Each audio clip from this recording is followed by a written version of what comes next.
ఆంధ్రప్రదేశ్లో ఎన్నికల తర్వాత బీజేపీ, టీడీపీ, జనసేన కూటమి అధికారంలోకి వచ్చింది.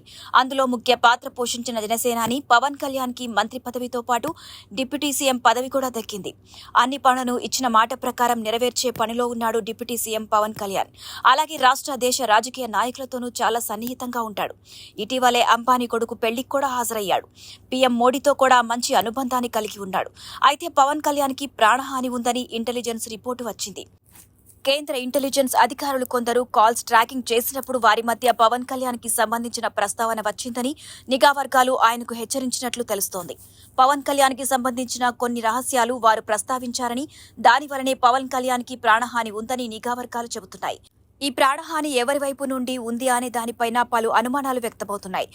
పవన్ కళ్యాణ్ మోడీతో సన్నిహితంగా ఉండటంతో మోడీకి గాని, బీజేపీకి గాని వ్యతిరేకంగా ఉన్న వర్గాల్లో వ్యక్తులు చేస్తున్న పనేమో అని అనుమానం.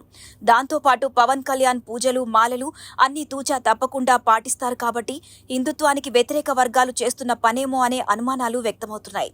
గతంలో పవన్ కళ్యాణ్ అనుసరిస్తున్న తీరును తప్పుబడుతూ మావోయిస్టులు కీలక ప్రకటన చేసిన సంగతి తెలిసిందే. ఈ నేపథ్యంలో పవన్ కళ్యాణ్ ని జాగ్రత్తగా ఉండాలని కేంద్ర వర్గాలు హెచ్చరిస్తున్నట్లు తెలుస్తోంది.